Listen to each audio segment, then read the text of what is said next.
একুশের আবহে এ রাজ্যে গুন্ডামি শুরু। ডায়মন্ড হারবারের তৃণমূল সাংসদ অভিষেক বন্দ্যোপাধ্যায় আরামবাগে কি বলেছেন আসুন একবার শুনে নেওয়া যাক।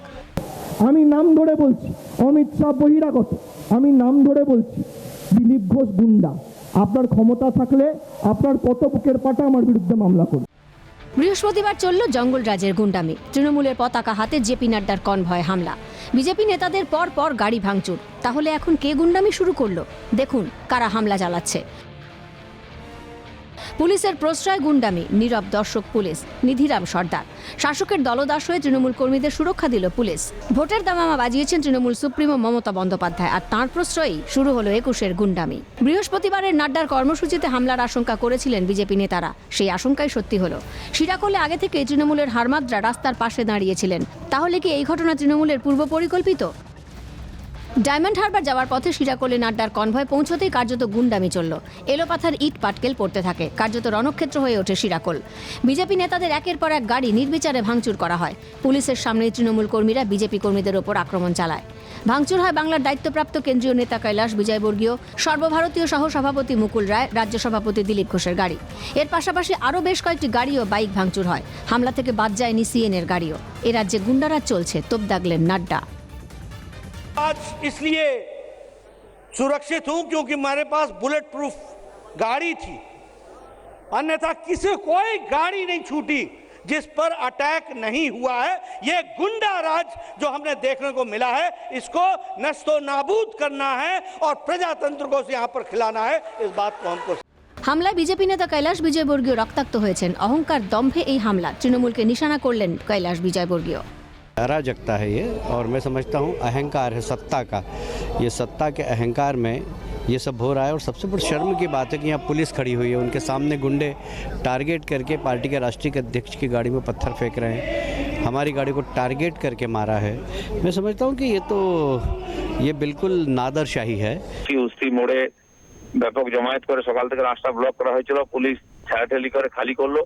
কিন্তু যখন গাড়ি পার হচ্ছে, আমাদের মাননীয় সভাপতির গাড়িতে ইট পাটকেল মারা হলো।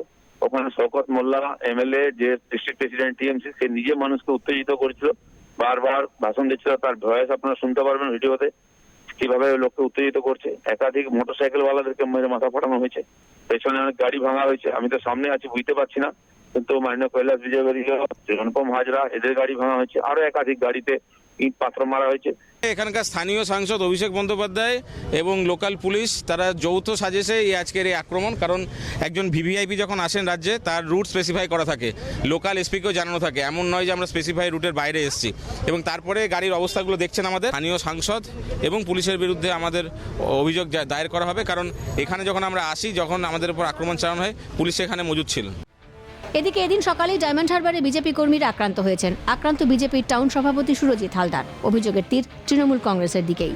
অভিযোগ, বিজেপির ফ্ল্যাগ ও ফেস্টুন টানানোর সময় ডায়মন্ড হারবার নতুন পোলের কাছে একদল তৃণমূল আশ্রিত দুষ্কৃতী দলীয় কর্মীদের ওপর আগ্নেয়াস্ত্র নিয়ে হামলা চালায়।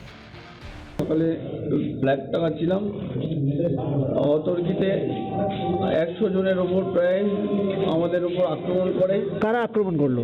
তৃণমূলের গুন্ডা বাহিনী। ওরা প্রচণ্ডভাবে আমাদের সবাইকে মেরেছে। নাড্ডার কনভয় হামলার ঘটনা নিয়ে প্রতিক্রিয়া দিতে গিয়ে বিজেপিকেই দুষেছেন তৃণমূলের পঞ্চায়েত মন্ত্রী সুব্রত মুখোপাধ্যায়।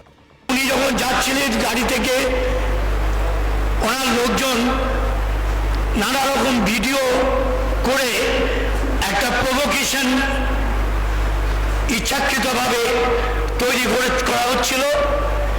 এবং পরবর্তীকালে যে ঘটনাগুলো ঘটেছে, সেগুলো পরিকল্পনা মাফিক ঘটানো হয়েছে। নাড্ডার কনভয় কোনো হামলার ঘটনা ঘটেনি, টুইট করে জানালো রাজ্য পুলিশ। মুখ্যমন্ত্রী মমতা বন্দ্যোপাধ্যায়ও প্রথমে জানিয়েছিলেন কোনো ঘটনা ঘটেনি। পরক্ষণেই তিনি বিজেপির ওপর দোষ চাপিয়ে ঘটনার তদন্তের নির্দেশ দিয়েছেন।